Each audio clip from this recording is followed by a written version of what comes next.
자, 다음은 명사초청 특강 순서인데요. 전 대구시 청년정책과장을 역임하신 김요한 박사님께서 도시를 바꾸는 시간이라는 주제로 특강을 준비하셨습니다. 김요한 박사님은 지역가 인재 대표이신데요. 청년의 내일을 여는 해방일지라는 책을 출간하신 후에 청년정책, 세대공감 소통 등의 강연 활동을 활발히 하고 계십니다. 김요한의 도시를 바꾸는 시간, 도시의 정체성과 시민의 날이라는 제목의 영남일보 기사를 저는 어젯밤에 읽고 왔는데요. 오늘 강의도 참 기대가 됩니다. 김요한 박사님을 큰 박수로 맞이하시겠습니다.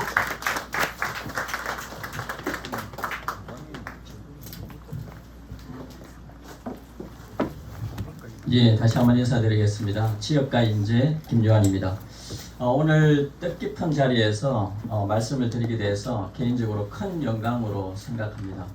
그리고 무엇보다도 오늘 이 시간, 이 장소에서 여러분들과 함께 해서 더 기쁘고 또 감사하다는 말씀을 먼저 드립니다.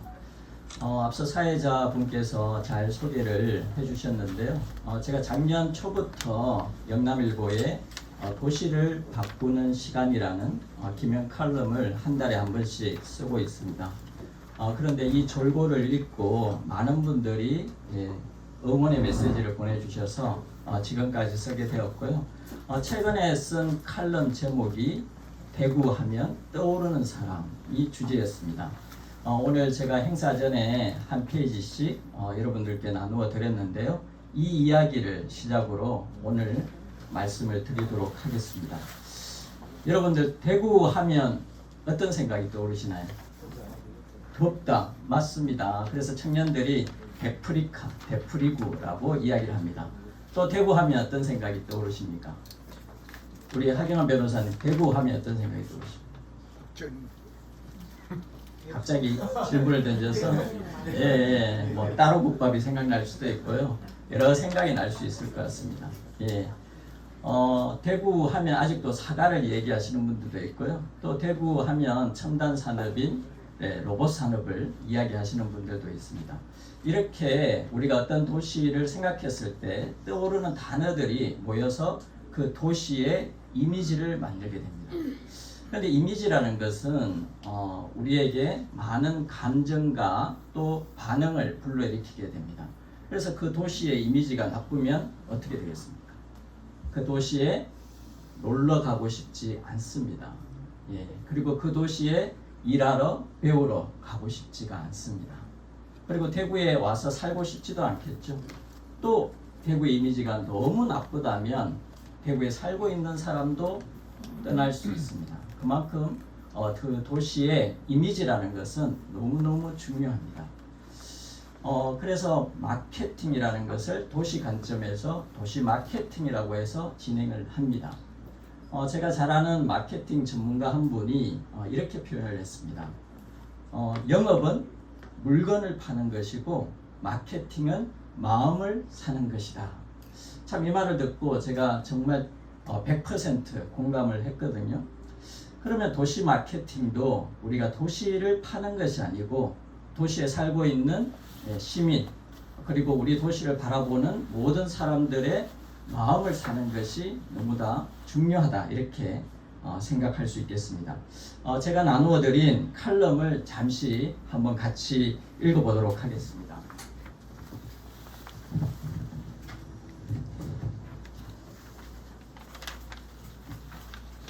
도시 마케팅을 제가 말씀드렸죠. 그런데 도시 마케팅은 우리가 구체적으로 살아가는 산터의 지역을 홍보하기 때문에 장소 마케팅이라고도 합니다. 우리가 프랑스 파리 하면 에펠탑, 그죠? 그다음 미국의 뉴욕 하면 자유의 여신상이 떠오릅니다. 호주의 시드니 하면 오페라 하우스 떠오르죠.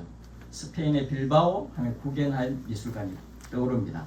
이렇게 떠오르는 장소 마케팅의 대표적인 게 랜드마크라고 합니다. 그런데 여러분들은 대구, 부산 하면 이렇게 바로 떠오르는 랜드마크가 있습니까? 아마 고개를 갸우뚱갸우뚱 할 겁니다. 사실 서울도 그렇고 우리나라의 웬만한 도시들은 이 랜드마크를 금방 만들기가 쉽지 않습니다. 하물며 정말 대표적인 구조물도 없는 그런 지방의 소도시들은 도시 마케팅, 지역 마케팅, 장소 마케팅을 위해서 몸부림치고 있습니다. 눈물 객기까지 합니다. 그래서 자고 일어나면 케이블카가 개통이 되었다. 그리고 이 칼럼에도 돼 있지만 출렁다리만 150개가 넘는다고 합니다. 그래서 제가 요즘 지방 소멸 대응과 관련된 자문을 하러 여러 지방의 소도시들을 다니고 있습니다. 그런데 참 안타까운 것은 모든 도시 지역마다 다른 곳은 있는데 우리 지자체에는 없는 그 결핍을 채우는데 많은 관심과 에너지를 쓰고 있습니다. 결핍을 채우는 것이 좋은 방향일까요? 저는 아니라고 생각합니다. 오히려 그 반대가 돼야 되죠.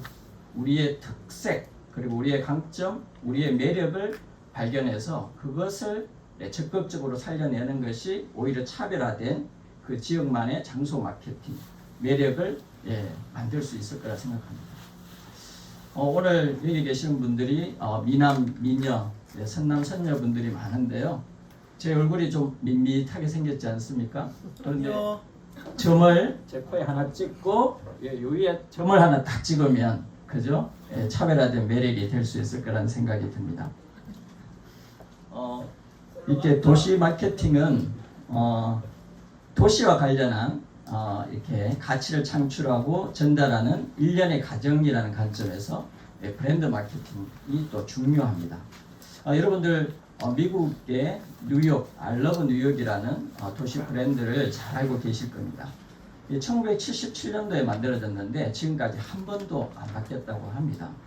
그런데 어떻습니까? 우리나라는 지자체 장이 바뀔 때마다 도시 브랜드가 바뀌어서 우리가 서울 마이 소울 했을 때 여러분들 아시겠습니까? 이게 서울의 브랜드 슬로건입니다. 그리고 부산 is good, 파워풀 대구 이렇게 돼 있죠. 그런데 브랜드는 시민의 것이라는 것입니다. 사실 1970년대만 하더라도 미국 뉴욕은 빈곤과 그 다음에 범죄의 상징 그런 도시였습니다. 그래서 미국이 탈출하기 위해서 이미지를 탈출하기 위해서 빅 애플이라는 대대적인 브랜드 마케팅을 펼칩니다. 처음에는 반주도로 펼쳤죠. 그런데 막대한 예산을 썼음에도 불구하고 그 브랜드 마케팅은 실패합니다. 그래서 이후에 어떻게 했는가 하면 이 시민들을 주체로 세워서 도시 브랜드 마케팅을 하게 됩니다.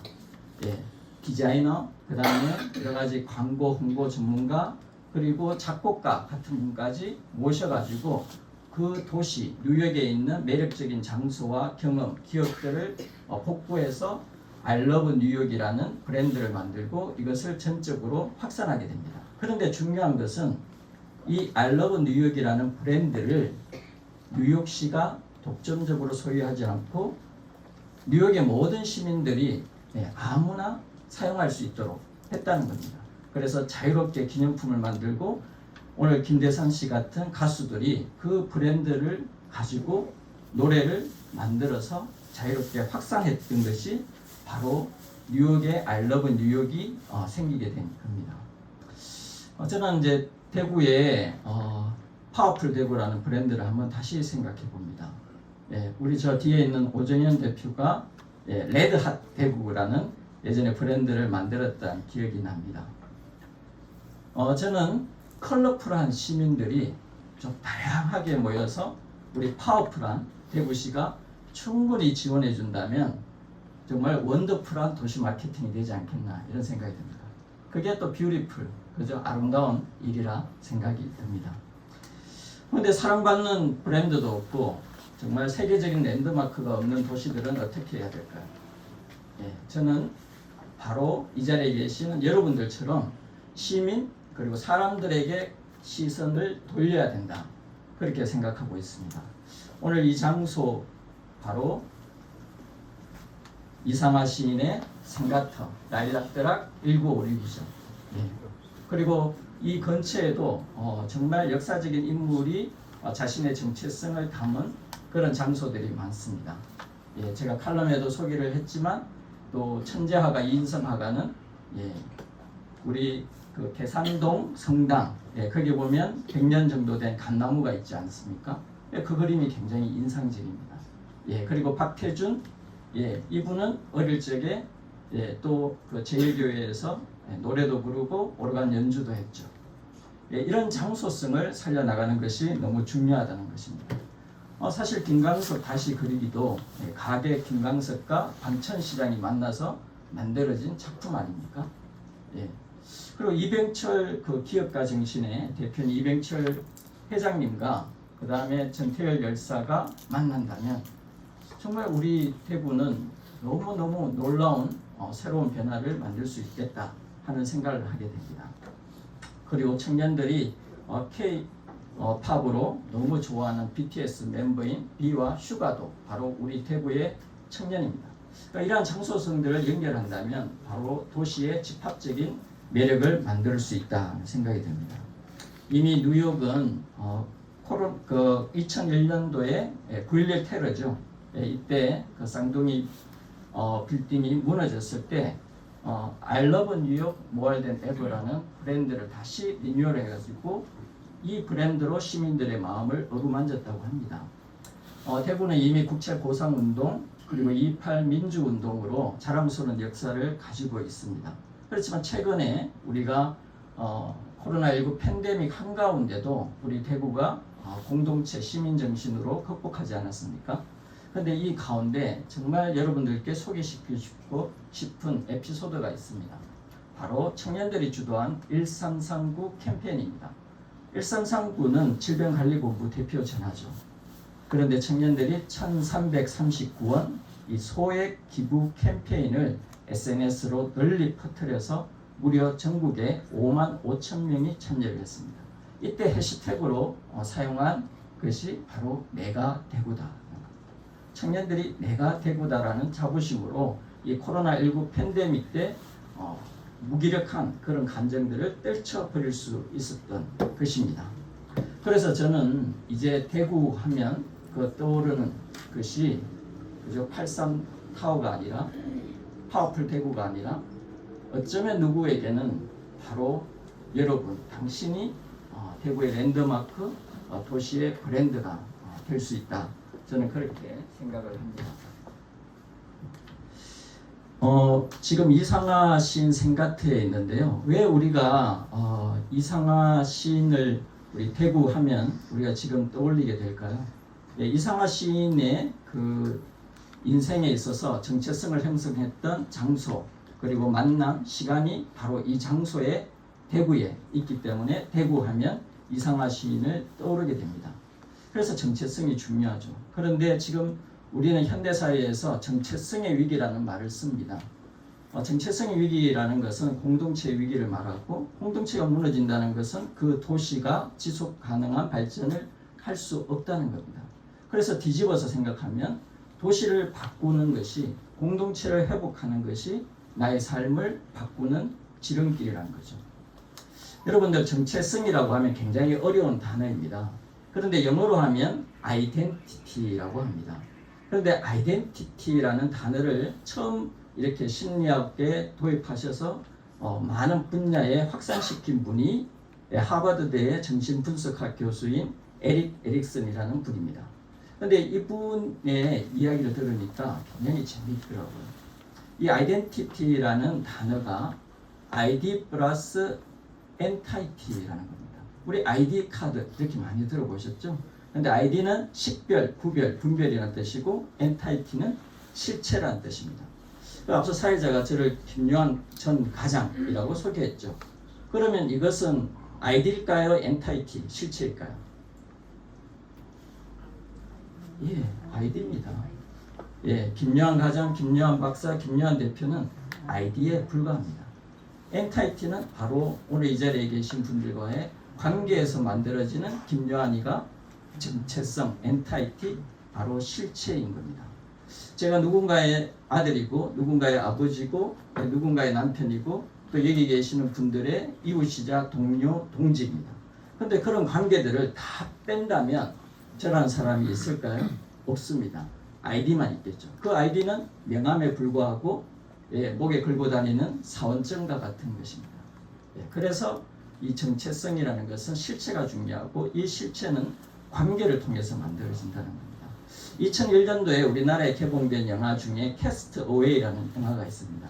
톰 행크스가 주인공인데요. 예, 우리 서상희 기사님 바로 기억하시는 것 같습니다. 그 영화를 보면 페덱스라는 항공 물류를 담당하고 있는 주인공이 추락을 하게 됩니다. 그래서 무인도에서 4년간 표류를 하게 됩니다. 그런데 4년 후에 뗏목을 타고 빠져나올 때 유일하게 하나 챙기는 물건이 있었습니다. 그게 바람 빠진 배구공이었습니다. 윌슨이라는 상표가 붙은 거죠. 그런데 파도에 이 배구공이 떠내려가니까 윌슨, 윌슨, 윌슨 하면서 목숨을 걸고 헤엄을 쳐서 그 바람 빠진 배구공을 찾으러 갑니다. 도대체 배구공이 뭐라고? 왜 배구공을 목숨을 걸고 찾으러 갈까요? 4년 동안에 유일하게 주인공과 대화를 나눈 너, 당신, 여러분이 배구공 윌슨이었기 때문입니다. 또 배구공을 잃어버리면 자기 자신을 잃어버리는 거예요. 그래서 그만큼 이 정체성은 관계에서 나왔다는 거죠. 그런데 최근에 사회적 고립이 이슈화되고 있습니다. 통계에 의하면 우리나라 국민 3명 중에 1명이 사회적 고립 상태에 있습니다. 아플 때 도와줄 사람이 없고 외로울 때 진심을 나눌 수 있는 사람이 없습니다. 이것은 이제 공동체가 붕괴되는 공동체의 위기죠. 저는 이상하 시인의 빼앗긴 들에도 봄은 오는가 라는 이 시를 읽으면서 이런 생각이 들었습니다. 이 빼앗긴 들은 가르마 같은 눈길을 따라서 펼쳐지는 푸른 들이고 또 잘 익은 보리밭이고 우리의 국토입니다. 그런데 지금은 광복도 했고 산업화와 민주화를 통해서 선진국에 도달했다고 합니다. 그럼 지금 이 시대에 우리에게 빼앗긴 들은 뭘까요? 저는 재미있는 생각을 했습니다. 그 들은 바로 우리 들이구나. 바로 우리 들이라는 공동체구나. 나와 여러분들을 합쳐서 부르는 공동체를 우리가 잃어버리고 있구나. 이런 생각을 하게 됐습니다. 그래서 오늘 특별히 이상하 시인의 생각터에서 저는 공동체의 회복을 생각하게 되었고 또 여러분들에게 그 얘기를 드리고 있는 것입니다. 그런데 많은 건축학자와 도시학자들이 이 공동체의 상실은 바로 장소성의 상실에서 기인한다고 얘기를 합니다. 왜 그럴까요? 사람들의 소속감과 정체성은 바로 오늘과 같은 이런 오붓한 장소에서 만들어지기 때문입니다. 이 장소에 와야 우리가 만날 수 있고 또 교류할 수 있고 또 이 지역 정체성이라는 것은 이런 공동의 장소에서 공유된 기억을 바로 지역의 정체성이라고 또 합니다. 그런데 여러분들 한번 생각해 보십시오. 우리가 아무 장소에 간다고 우리가 서로 만나서 교류하고 교제하고 소속감과 정체성이 생길까요? 아닙니다. 그 장소만의 매력이 있어야 되고 또 그 장소는 안정감과 안전해야 되고 또 진실하고 또 참된 신뢰할 만한 만남이 있어야 됩니다. 이걸 영어로는 authentic이라고 합니다. 그 공간이 필요한 거죠. 그래서 저는 코로나19 이후에 여기에 더 많이 자주 오게 됐는데요. 바로 이 장소에 오게 되면 그러한 분위기를 느낄 수 있고 또 많은 사람들을 이 자리에서 새롭게 관계를 맺을 수 있기 때문입니다. 이야기를 좀 마무리하겠는데요. 미국의 이제 도시학자인 레이 올든버그는 제3의 장소라는 책을 썼습니다. 제1의 장소가 어딜까요? 집입니다. 제2의 장소는 그러면 일터, 직장입니다. 그런데 일과 가정을 떠나서 우리가 좀 더 편하게 격식 없이 이렇게 만나서 새로운 만남의 즐거움을 누릴 수 있는 곳을 제3의 장소라고 합니다. 누구나 평등하게 모여서 이렇게 대화를 나누고 또 언제든지 쉽게 올 수 있고 단골이 되기도 하고 집 밖의 집 같은 공간을 제3의 장소라고 합니다. 여러분들 제3의 장소가 있습니까? 라일락대락이 될 수도 있고 어느 골목에 막걸리 집일 수도 있고 레스토랑이 될 수도 있고 책방 카페가 될 수도 있고 도서관이 될 수도 있습니다. 근데 이 삶의 장소와 같은 장소성이 회복되어야지 사람은 공동체를 느끼게 되고 공동체가 회복이 된다는 겁니다. 예. 저는 오늘 이 시간을 통해서 여러분들 그리고 저를 포함한 한 분 한 분이 빼앗긴 우리들을 회복할 수 있는 그런 시간이 되길 바라고, 또 오늘 이렇게 함께 했던 이 시간이 먼 미래에 우리가 돌이켜 생각해 보면 그때 대구의 한 카페 이상하신 생각터에서 우리가 함께 했었지. 그때 바로 생각나는 당신이 그죠? 대구의 랜드마크, 대구의 도시 브랜드가 될 수 있는 겁니다. 저는 앞서 도시를 바꾸는 시간을 말씀드렸습니다. 만약 오늘 이 시간을 통해서 여러분들이 조금이라도 서로 연결되어 있다는 연대감을 느꼈다면 그것이 공동체가 회복되는 시간일 거고, 그것이 바로 또 도시를 바꾸는 시간이 될 거라 믿습니다. 도시를 바꾸는 시간이 바로 우리의 삶을 바꾸는 시간입니다. 감사합니다.